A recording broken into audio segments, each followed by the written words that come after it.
right, we about got it all loaded up. Yeah, I did that by myself. That thing's heavy. Anyways, this is going to be exciting, man. New move, everything. It's going to be good. There you are, Ace. Ace, we got to go. We got a mobile call to do right now. So we're going to go ahead and stop what we're doing, and we're going to go ahead and do this mobile call. She's right down the street. So what I'm going to do is I'm going to go ahead and get down here. We're going to get the diagnostics done and be done with it. We'll schedule that work for another day because I'm moving, and they know that.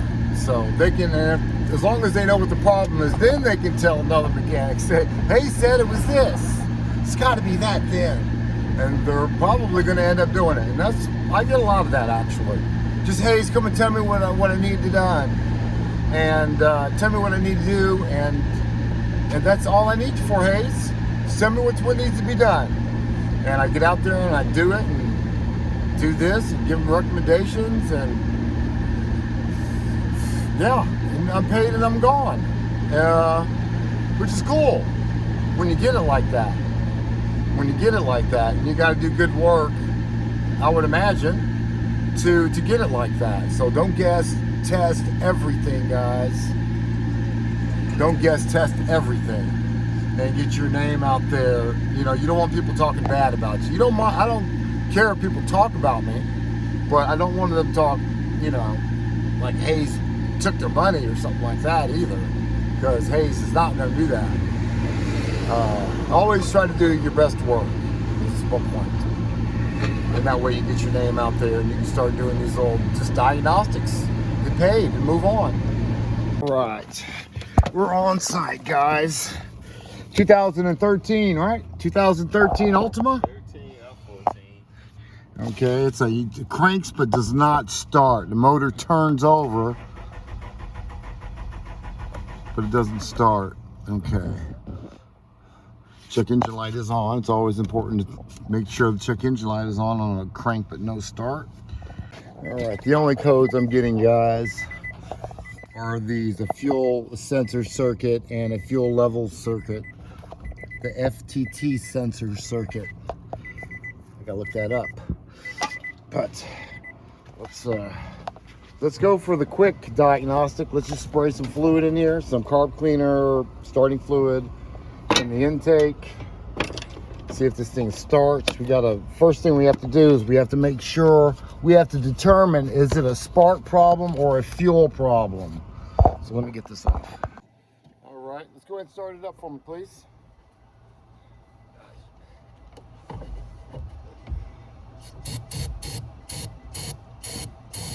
You ready? Yeah, fire and hold.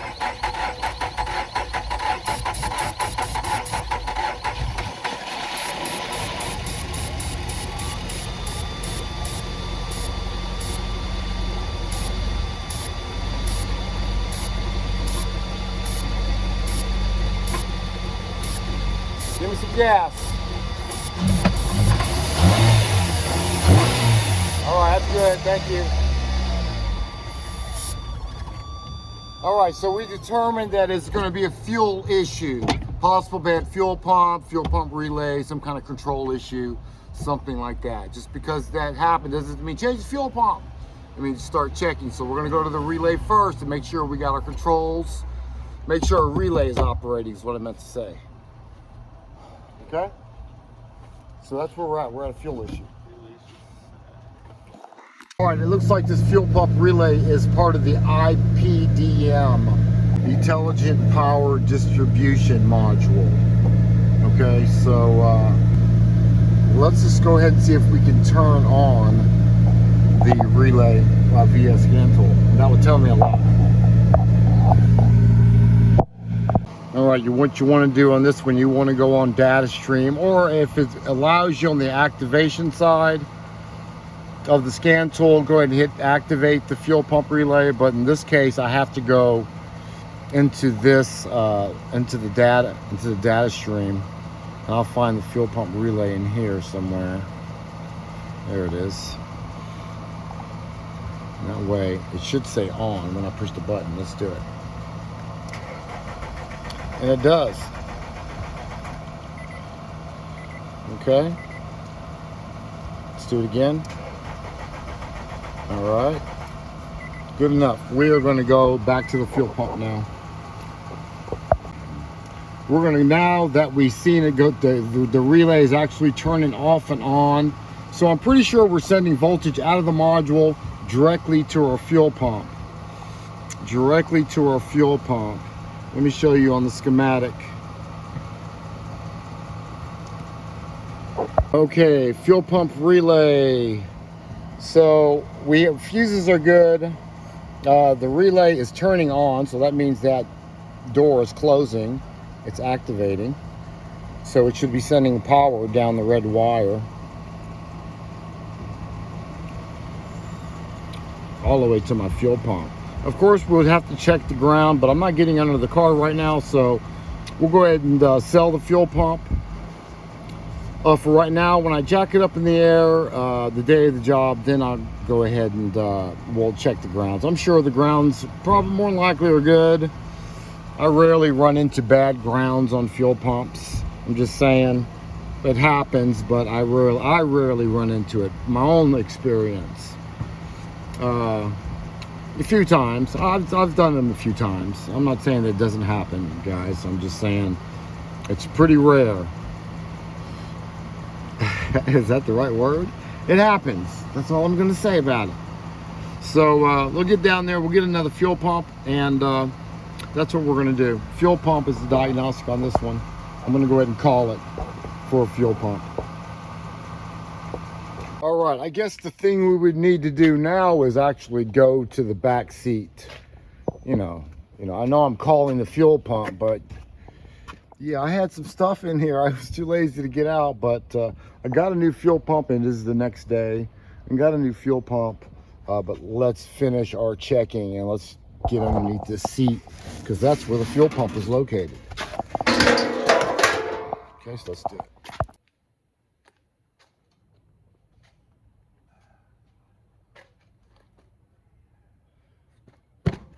Well, damn. It's unplugged. It's unplugged back here.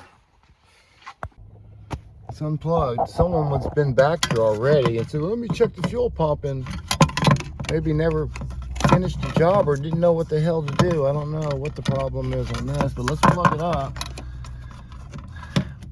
And that looks like it's the wrong fuel pump that's in here. Looks like someone put a fuel pump in there and it was the wrong one. Yeah, that's definitely wrong. I don't know. That's weird. 1, 2, 3, 4, 5, 6. No. 1, 2, 3, 4, 5. Okay, yeah, someone put in the wrong fuel pump. There's 5 pins on here and there's 6 on here. Hand tool to do that bi-directional on-off kind of thing. No worries. Take out the back seat, and now we're going to check the plug from the fuel pump. There's 2 red wires on that fuel pump. It's making some noise right now, but there's a red wire there. There's a red wire right there. 2 of them. So we're going to test them both. When I turn that key, when I try to crank the vehicle, I should have 12 volts on one of those red wires. So I'm in the car. Let's go ahead and turn it on. Check engine light is on. Let's get back here. I got no voltage there on that wire. I have to do that like that. Just barely holding on to that pin. All right, there's my voltage. My battery is weak. Okay, so there's my fuel pump wire right there. Just the battery is really weak. For that, the on and off switch on the relay is that wire right there. All right, you see the little tab right here? So it's going to be the red wire on the bottom. On the bottom. Okay, so test that wire. Okay, so anyway, let's pop a new fuel pump in here, take this one out of there, and we'll pop a new one in there when we get out of here. We're going to get a screwdriver and a hammer, and we're just going to tap. we're going to tap on one of those edges. We're going to go counterclockwise, this direction. You can do it from anywhere. Do it from this tab, do it from that tab. It doesn't matter. Just we're trying to spin it off and it'll unlock. And these are the locking tabs right here. See the grooves go in there and it locks it down. So yeah, we're just trying to spin it off of that. That's all we're trying to do. Oh my God, it's hot as hell out here, guys. It's hot as hell out here. So put it on the tab, strike it, strike it. I'm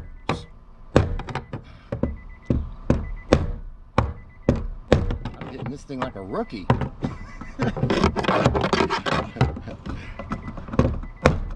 There it is. It was kind of stuck.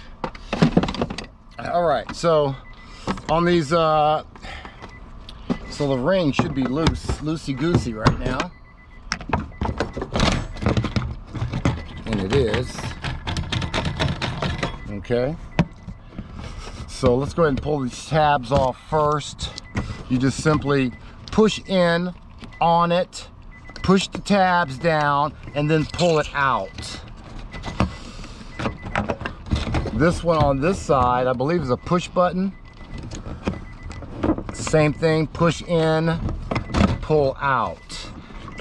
Push in and pull out. That makes things a lot easier. That way, if it's hung up on the lip, you can push it in off the lip a little bit. And that way you can squeeze the tabs and it'll pull right off for you. You don't have to fight it. Okay? It's a tip. It's a tip, man. Even Julio knows that. All right. This one's gonna be a tight squeeze, it looks like. Ah. There is gas in it.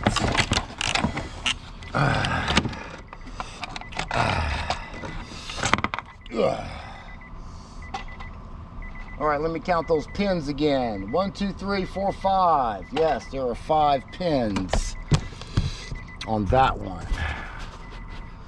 So, get a new fuel pump.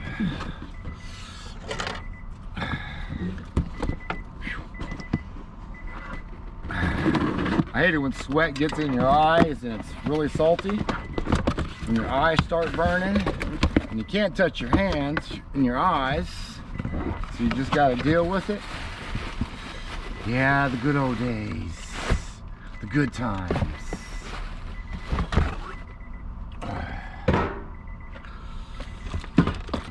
So we're going to make this a quick video. I am just going to plug this fuel pump in and I'm going to turn the key and I'm going to put it back together off video. Let's just hear it run. And that way we can all go about our business. Some of you are going to probably, man, I got this, man. I'm going to go out to my car and get that fuel pump done right now. Yeah, that's cool. Get it done. Get it done. So I'm just going to drop it in the hole. I'm just going to drop it in the hole real quick. The seal's in there and everything.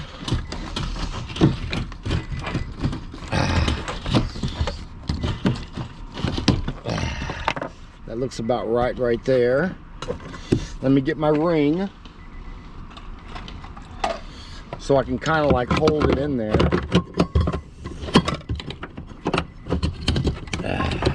Get the hose out of the way.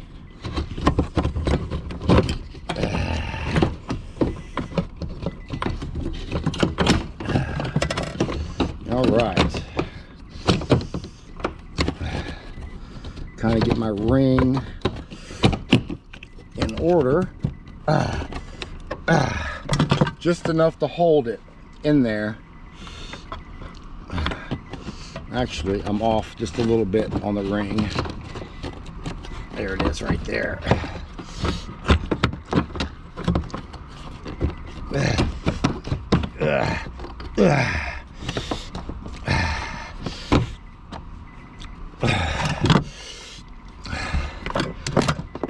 Hold up, technical difficulties here. There it is. Okay. All right, I just got it in here. I still have to get the I still have to tighten, you know, hit it the other way to tighten it up, to latch it in there. But I should be able to get this thing started for you. And why am I missing a clip or something on this one? Oh, it's on the fuel pump. Okay.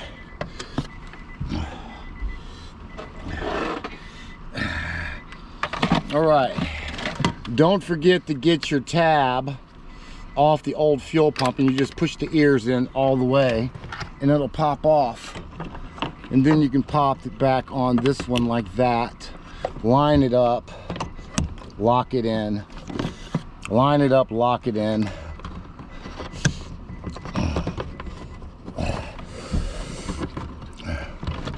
This one's not acting correctly.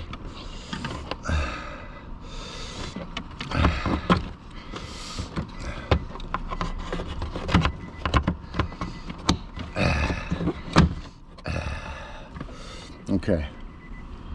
So now we should be able to plug it up. Let's go ahead and plug it up. Take our pins out of there.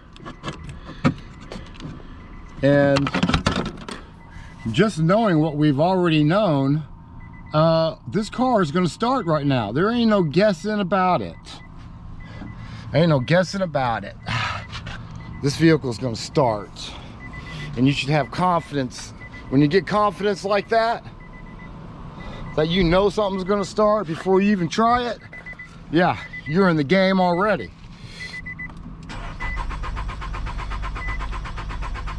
Come on, baby. I didn't even hear a fuel pump kick on.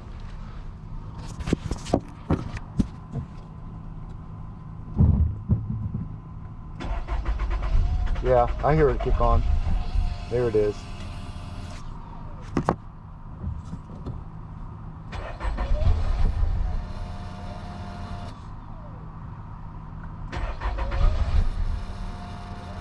All right, and once you start,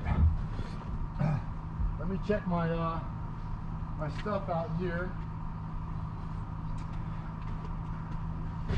All right, everything is working now. As far as the fuel pump is kicking on and it wants to start, so let me see if I can give it some gas.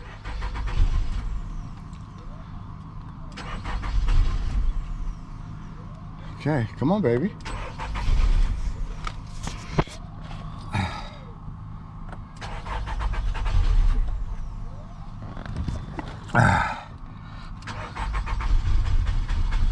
Come on, baby. No hands.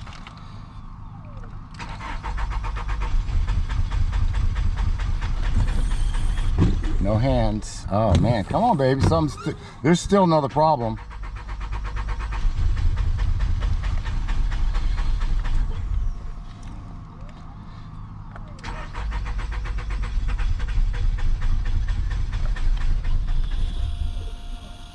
You guys hear the fuel pump kicking on.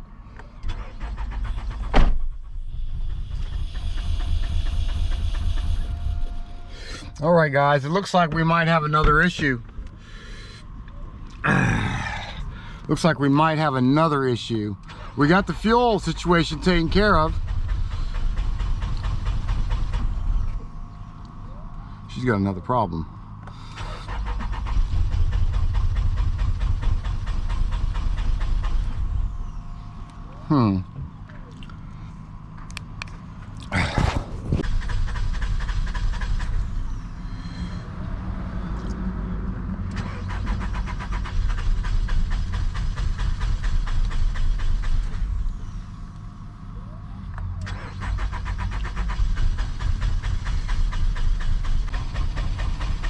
I would have liked the original fuel pump.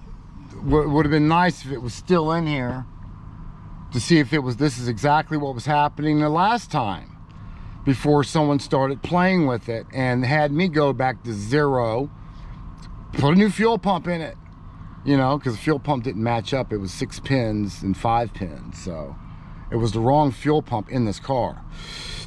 So now I'm back to square one. This is probably square one. where I'm at right now. So let's pull codes and see what we got.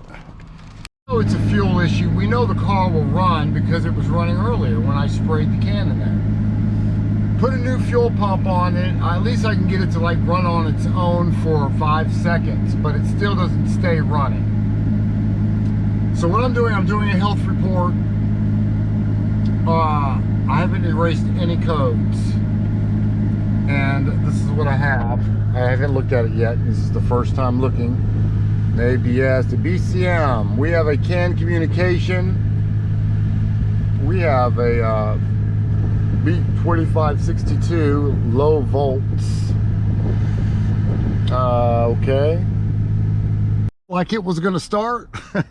Yeah, well, someone was already playing back there, leaving the fuel pump unplugged. And you know, so actually right now I am trying to find the original problem, not the problem that they created by putting a fuel pump in this car that does not belong in this car. So we're back to the original problem. It is a crank but no start. What I'm going to do now, because what I'm thinking is I'm not getting any trouble codes. So I'm thinking about engine washdown. I'm thinking about fouled out plugs and compression testing. So that's where I'm at, because we even tried to start it like we started it yesterday. I tried to do the same thing, unplugged the fuel pump, went down in there and you know, sprayed it, and it acted like it wanted to start, but it never really started. It was like it's wanting to start, as oh, I think I can, and it just wouldn't continually to stay running. So all I really need is basic functions. I need for spark to happen. I'll give it my own fuel. The fuel tank is the can now. That's my fuel pump. So spray it in there. I got the fuel. All I need is the computer to do is give me a spark, and this vehicle should start. So that's where I'm at. I'm thinking engine washdown. I'm thinking bad spark plugs possibly.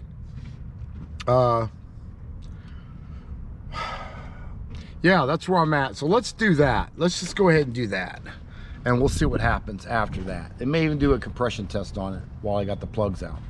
Let's do it. All right, the only codes that I'm getting an ID, IPDM, Intelligent Power Distribution Module, fuel pump stuck on code. I unplugged the fuel pump and I tried to start the vehicle up like we did yesterday. Still, sounds the same. So it did not start, couldn't get it to start. Went through 2 cans of carb cleaner, still did not start. So what I'm thinking is, I might have some wash down cylinders. I don't know, it started yesterday. Or that fuel fouled out the spark plugs. So I'm gonna go ahead and pick up some new spark plugs. I'm gonna get me a little quart of oil, because I'm gonna put oil in every cylinder so I can reseal them. And I'll give it a shot. Now,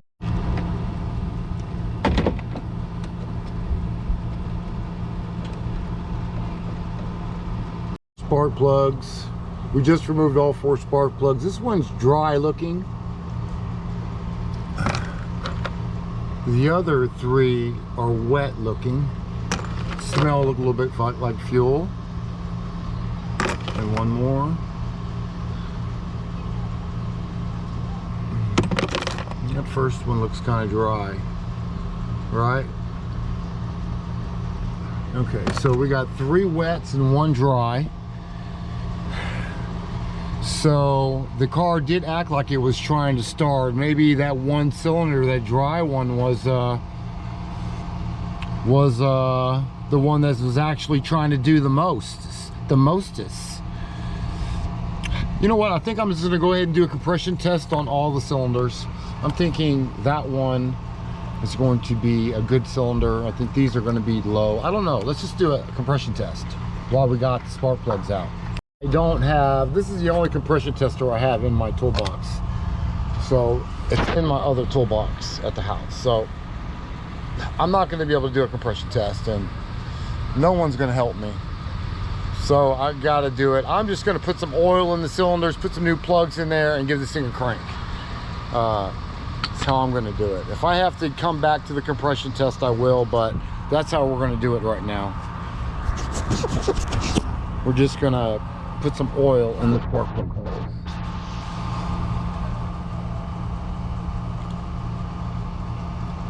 Just gonna put a decent amount in there too. It'll blow it out. Put some in there too. All you need is a drop or 2 or 3. You know, not like a quart like you see me put in there, but just enough. So let's put some new plugs in there. I do have some new ones. Okay, so NGK as it gets. We got new spark plugs in there. It's got NGKs. We put some oil in the cylinders just in case it's a wet motor. So my battery's dead. Let's do it again. There it is, baby.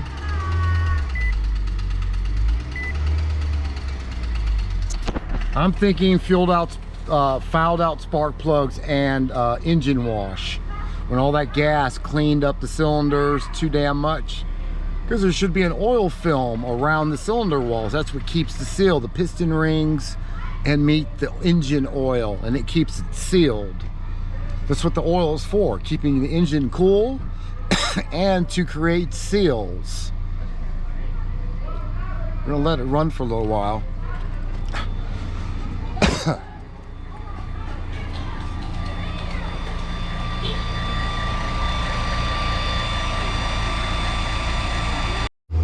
There's some smoke. All that oil I put in the cylinders, I would imagine, I hope.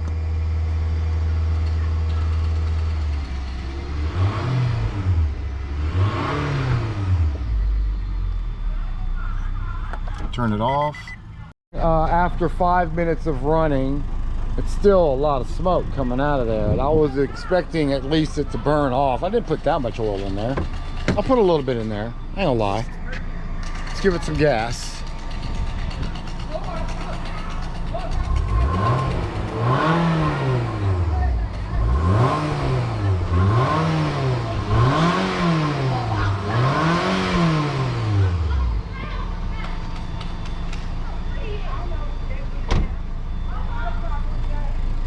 We're just gonna let it run for a while. So far so good.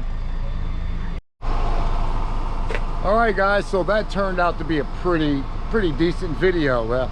And if it ever happens to you, and it will, this situation is going to happen to you when the mechanic that get out there before you and they start and the car won't start, and then they do it again and they keep doing it, and you're flooding out that engine, you're washing down the engine, you're fouling out spark plugs. Just keep that in mind. No check engine lights, no direction whatsoever on trouble codes. So automatically, and it acts like it wants to start. So that's what led me, and the car is now running, guys. So that was a pretty interesting video. And that's it, guys. It's Hayes Mobile Auto Repair, man. We're in Jackson, Mississippi, and AC Wasted. But I appreciate the subscribers and the comments that you guys leave, and I will see you guys next time. Hey YouTube, what's up? It's Hayes Mobile Auto Repair. We are moving this week, so I haven't made any videos. Been really busy trying to organize and plan my move. I still haven't found a place to go, but I'm already started unpacking my house and, you know, doing that dreadful move. If you're anything like me, man, I hate moving. I hate moving. Renting is for suckers. I just want to throw that in. I'm tired of being a renter. I got to find me a piece of land. We need to put up a building. We can make some new YouTube videos out of my new shop area, wherever it may be. I don't know where it's going to be now, but I know I got to have to plan this right, because I don't want to move again. So anyways, I just did a little job. I still got some load out to do today. It's actually a load out week, so I really have Dewan out here doing my easy stuff. You know, starters and alternators and things like that, brake jobs. So he's doing all that for me, so I can just shut it down and concentrate on my move. Because I've been doing almost everything by myself, to load out the heavy lifting. I took down that carport. You know, story of my life. anyways, that's just a little update on what I've been doing and why I've been making videos. So, but I'll get back on it here probably next week. I just thought I'd put out this little short video and say, hang on, I'll be back. And now we're going to check on Dewan. He's doing a water pump and stuff on a Toyota Corolla. So let's take a peek on him. So let's sneak in on him and see how he's doing. Which sucks because I don't like to do this. I don't like to check behind guys, all right? He's not the only one. But I still do, but he's actually trying to do better, so I'm gonna give him a chance once again. Let's check it out. Let's see what he's doing. Dewan, what you doing? What you doing, Dewan? Come look. Look over here sweating. 100 degrees outside. I love it. You heard that? Get that on your camera. I love it. What'd I tell you guys? All right, so serpentine belt. how'd it go? You got a new pulley on there, new belts gonna go on there, new water pumps on there already. Damn, look at that, guys. He's kicking ass. Yep. Serpentine belt, and that's it. I'll get you the address to the radiator here when I leave. And good job, man. I'm hungry. You eat yet? No. And it's a good opportunity to say hello to the customer, man. Try to build a reputation up that way, you know, rapport with your customers. Good idea. Well, especially why you're got some guy out there trying to do your work for you. You know what I'm saying? So until they get to know the new mechanic. It depends on how long he stays. I don't know. He might not stay another week, another month. I don't know. He's been here for a minute, so I'm just talking stuff. I should go to Waffle House and get some breakfast because I'm starving. It's like 12 o'clock. Let's go to Waffle House.